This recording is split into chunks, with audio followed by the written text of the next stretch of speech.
Welcome to the Mopar Machines channel, where we love the old Mopars. Alright guys, what is up? Today I am going to be talking about my 1991 Dodge Daytona and just a few of the things that I've done to this car since I've had it for about a month now. Now, one of the first things that I did to this car, I put this new muffler on it right here.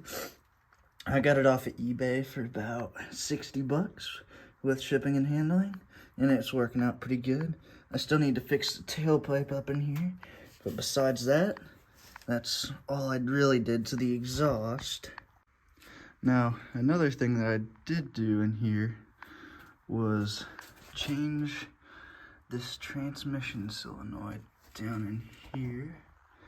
That's it right there. Now, these commonly go bad on these 4-speed automatic transmissions. That's just one of the many common problems with that. I also, you can't see them down in there, I did change the speed sensors in there because that is another issue. But, I mean, at first I was running into an issue with the transmission not wanting to shift out of second gear because these transmissions go into limp-in mode. But, besides that, I got it figured out a little bit. It was just a neutral safety switch in there, because these things go into limp mode so easy it doesn't take anything. But as you can see, it is a fairly clean car under the hood here. I mean, here's another thing I did have to do right here is this radiator, but that's not too big of a job. It just seemed like the original one was going bad, like right where they sealed it together. But it is a fairly clean car under here. I just changed the oil in it. The air filter was almost brand new. Now, I did have to change the power steering pump in here, but those things are stuck so far deep down in there. There's no way to look at that. And I did actually put new fuel lines all the way back. It wasn't leaking or anything, but they were getting rusty, and there's no sense in taking a chance on that. And then, before I got the car, it did have a new battery put on it, right here. And, I mean, I'm going to end up doing a little tune-up with some spark plugs. I'm going to try the E3 spark plugs out, see how they do. And I'm going to put some new wires and everything in it. But this engine is a fairly clean in here. I mean, there's not really much rust in here considering it's a 32-year-old car. This car did not sit outside very much at all, just for the last 2.5 years, is what the guy I bought it from said. But, as you know, on these 80s Dodge cars, it does not take much for the paint, the clear coat to go bad on here, which is kind of weird because if you look right here, the base coat is still intact. There's not even rust underneath of it. It's just a clear coat starts peeling off of it for some reason. But I'll have to get that repainted here this summer. But, I mean, the car's been really good. The reason I decided on getting this car was because of how clean the interior is. Now, if you look in here, it's also a very low mileage car. Only has 45,000 in it. But it also, like I said, this is a really light interior, but it's like clean, spotless almost. Obviously, that's a big seller on these because you can't really buy parts too easy for the interior. But everything does seem to work really well in this car. Like, the radio works perfectly fine. And, I mean, all the gauges work. Now, one thing is that these cars have the 4-speed and the V6 in them for 91. And that is about the least sought after version of these cars because some people had issues with the 4 speeds going into limp mode too easy. But you just have to kind of know your way around transmission. And I've rebuilt plenty of the old 904s and 727 Mopar trannies. And these are pretty similar.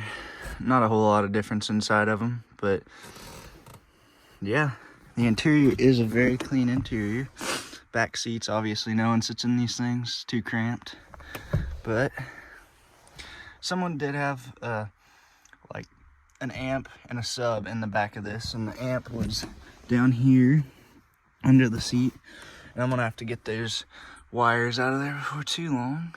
But give me a second and I'll get you guys in the back and check out the hatch. Alright guys, and now we are back here in the hatch. Now, just like the rest of the interior, the hatch in this car is a very clean hatch. I mean, the carpet, there's a little stain right there, as you can see. Other than that, I just need to get those speaker wires out of there. That way I can pull this carpet back flush with the rest of the trim. But other than that, it's doing pretty good. The little cover they have in these hatches back here, as you can see. Like I said, just a couple minor stains on it, but it's not bad at all. Could probably clean it up pretty quick, but it's real nice back here. And as you can see, just plastics are in really good shape all the way around, which, if you've ever seen a 90s Chrysler interior, they're usually not very good. But yeah, this car even has a spare tire in the back, untouched. In here, if you look at it, which I'm not gonna take this up right now, but one thing that's kind of neat about these cars is that for some reason they decided to put a little fuel door release cap right there. I don't know why they thought they needed to do that, but hey, I guess that's one touch. And then another thing that's pretty surprising about these cars is that these struts are the original struts in the car to hold up this hatch, and they actually still work, which is very odd to see, honestly, because this is still a 32-year-old car. And this hatch, this is probably one of the heaviest hatches I have ever lifted on a car. Like, which it's a huge back glass if you look at it, but one of my favorite things about this car is actually this little spoiler. Now, as you can see, I do have a little chip right there if you look in that. But other than that, the paint's a little faded, as these 80s and 90s Chryslers do. But all the lights work on this thing, and it's just overall a really good car. Speaking of rust, this is really the only spot that I found on this car right here that has any significant rust at all, and it's still not enough to, it's not soft there. It's just rusty. But as you can see, new brake lines too.